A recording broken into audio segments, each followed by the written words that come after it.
Well, we go in there and reinvent the wheel for about 10 minutes after the game, so that's our time.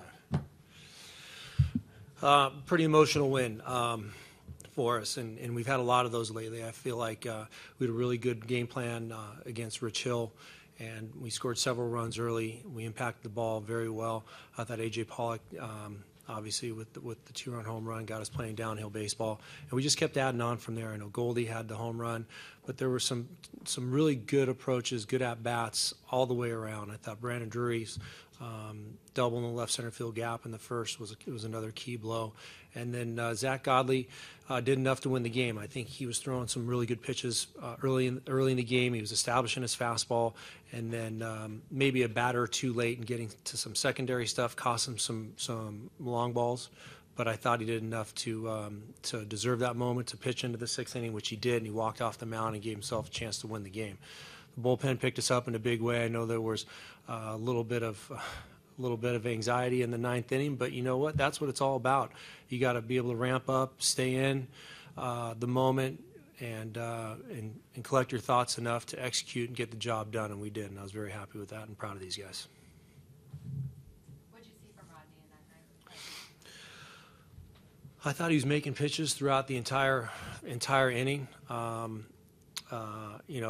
I thought a play could have gone either way at third base, where it would have created a situation where they would have scored one run and had nobody on.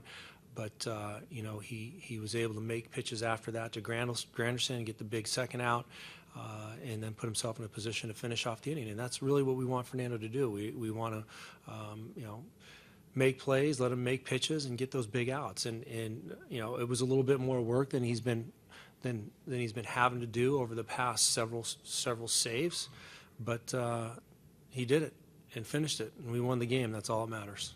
That's 5 in a row for you guys. Do you kind of feel the momentum at the right time? Yeah, I think we're starting to play the type of baseball that we've expected to play all season long. I know that things for a month kind of leveled off in a lot of different areas in a lot of different ways, and we patched together this August to still do what we need to do and keep pressing on to hopefully play into the postseason. So we're very happy with how we're playing. We're swinging the bat very, very well. We're getting some timely hits. The pitching's been stepping up, and it's a nice combination for all of us to sit down and watch. The big 8th inning on Sunday, and then the first day is nice to see cricket innings coming back. Yeah, I think we all had that old familiar feeling there in the first inning where we picked up right where we left off 2 days ago. So these guys came out ready to play, and we talk about being ready in the first inning, and we did that. And Rich Hill trust me, he's a very, very good pitcher, and he threw a 10-inning no-hitter or 9-inning no-hitter and lost it in the 10th recently. So we knew that he was going to come out and throw the ball well, and I feel like we had a good game plan against him.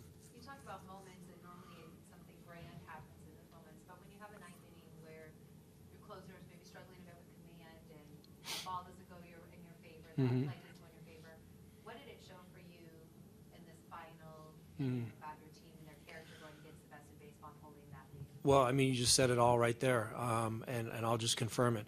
The LA Dodgers have won 90-something games. They're almost 60 games over 500. They are the runaway team of the big leagues, major leagues, and they were coming after us with everything they had, and we held them off. And those are those key things that help build those team moments that help push you on to the next day.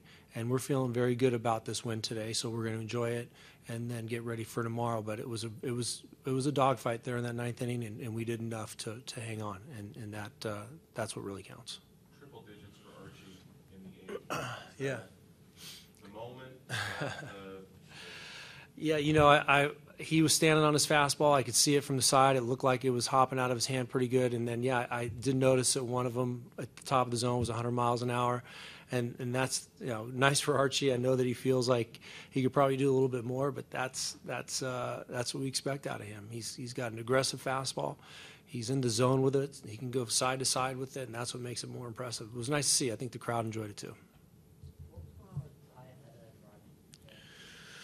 Well, they just were trying to get their sequencing right and get their signs right and making sure that they're on the same page and trying to make pitches and set up in the right way. So I think it was a good situation where they were kind of slowing the game down. We talk about that in those moments, and I think back to your question, I think everybody in that ninth inning was laser locked and slowing the game down and able to execute in the crucial moments of the game, and I think that's what championship teams are able to do.